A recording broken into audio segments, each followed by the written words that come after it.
Sal, Schefter. Well, according to Steve Bisciotti's former coach, John Harbaugh, was finalizing an agreement with the New York Giants in the middle of the week. But here we are, Saturday morning, and that agreement still is not done. Now, John Harbaugh and the Giants both believe that they are going to get this agreement done. It's Saturday. There are games today, tomorrow, a national holiday on Monday, and the plan all along and hope has been to have a press conference on Tuesday to introduce John Harbaugh as the next head coach of the New York Giants.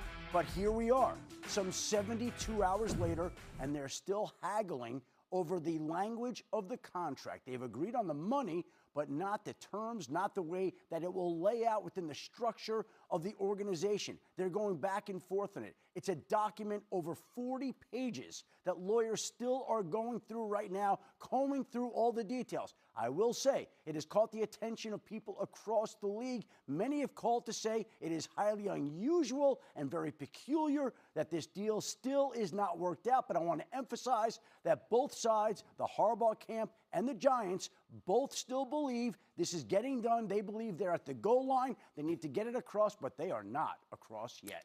All right, we'll see how they do in the red zone as they got to get this thing settled up there with Harbaugh. And, of course, look, if it goes sideways, that's an entirely other conversation. Let's live in a world where they do get this done, which remains, as Schefter said, the expectation. And now you bring in this veteran, experienced leader, CEO type of a coach with that young group. Rex, how good can they be and how quickly? I think he'll flip it overnight. I really do.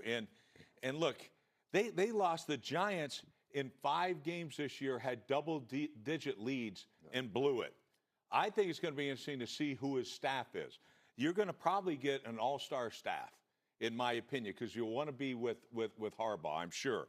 And so that's going to be interesting. You're not only getting John Harbaugh, the leadership and all that, but he's also going to go out and probably hire the best coaches. All right, we'll see.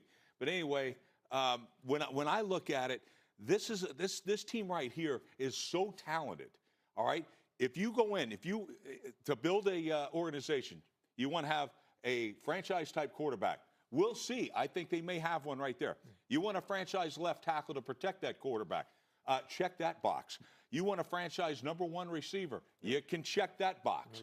And by the way, you got 5 guys that can absolutely rush the passer.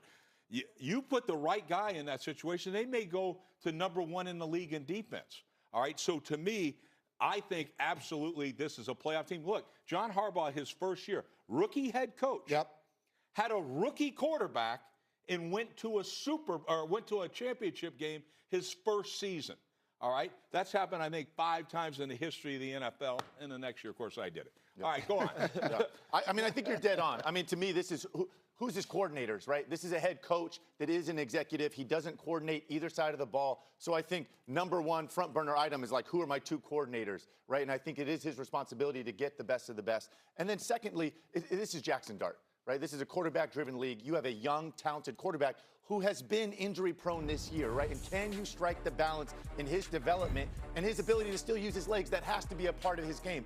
And that's where I love this marriage with John Harbaugh. This guy only just coached Lamar Jackson, the greatest running quarterback maybe in the history of the NFL, for 8 seasons, right? And I think a quarterback that really had a great balance of that, of not taking big hits, but obviously still leaning on his legs. Can he communicate that and get that done with Jackson Dart? Yeah, look, I mean, Jackson Dart is a different mental beast than Lamar Jackson. I don't see Lamar Jackson out there trying to prove how tough he is. I see Lamar Jackson being that quick athlete that gets about 40 yards on a quarterback run, then gets down or gets out of bounds. So, I mean, and how good was the relationship, quarterback and head coach, of Harbaugh and Jackson? It wasn't the best. So now, can Harbaugh get to this kid?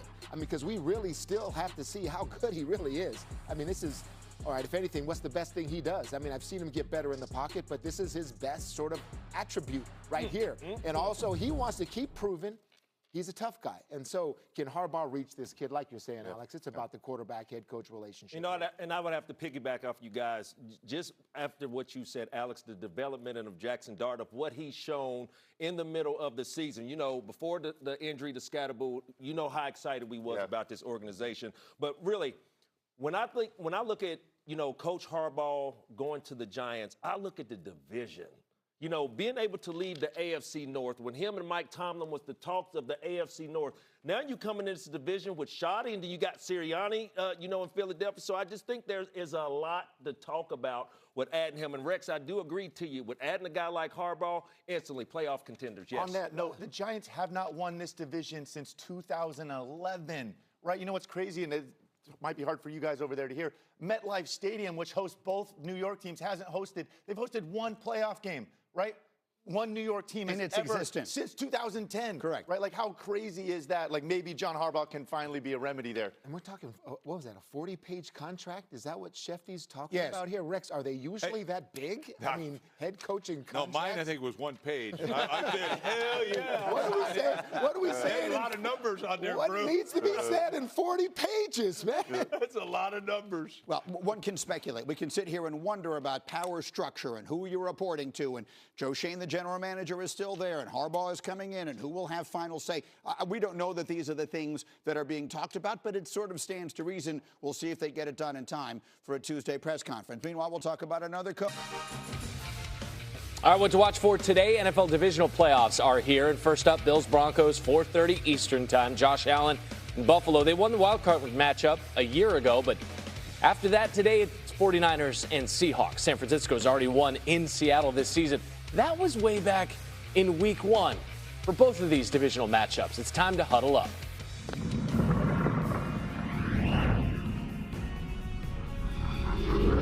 Sam Darnold told me he expects to play against the 49ers despite his questionable designation. Mike McDonald said the same thing, but the Seahawks coach did acknowledge the possibility that his Pro Bowl quarterback might be limited by the oblique injury he suffered while throwing during a routes on air period of practice on Thursday.